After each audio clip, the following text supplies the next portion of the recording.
جی بالکل، اگر سوات میں موسم کی بات کی جائے تو سوات میں موسم کافی پیارا ہو گیا ہے وقت پہ وقت کی بارش کے بعد۔ یہاں پر جو میدانی علاقے ہے، جو شہری علاقے ہے، وہاں پر گرمی کی شدت میں اضافہ ہوا تھا، لیکن بارش کے بعد یہاں پر گرمی کا زور ٹوٹ گیا ہے اور سہانا موسم جاری ہے۔ اسی طرح اگر ہم بات کریں سیاحتی مقامات کا، علام بحرین، ملم جبہ، گبین جبہ اور دیگر سیاحتی مقامات کے، تو وہاں پر خوبصورت موسم جاری ہے۔ بارش کے بعد وہاں پر موسم کی جو گرمی کی شدت میں وہاں پر کافی کمی آئی ہے اور سہانا موسم جاری ہے۔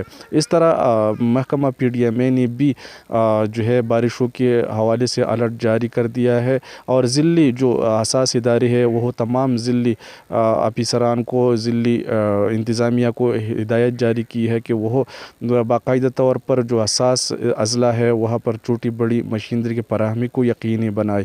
اگر ہم اس حوالے سے بات کریں تو سوات کی جو میدانی علاقے ہے وہاں پر بھی بارشوں کے بعد خوبصورت موسم جاری ہے۔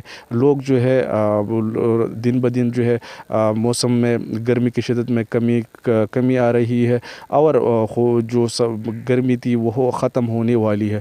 اگر ہم یہاں پر مزید بارشوں کی بات کریں تو تقریباً کل تک وقفے وقفے سے مزید بارش ہونے کا امکان ظاہر کیا جا رہا ہے۔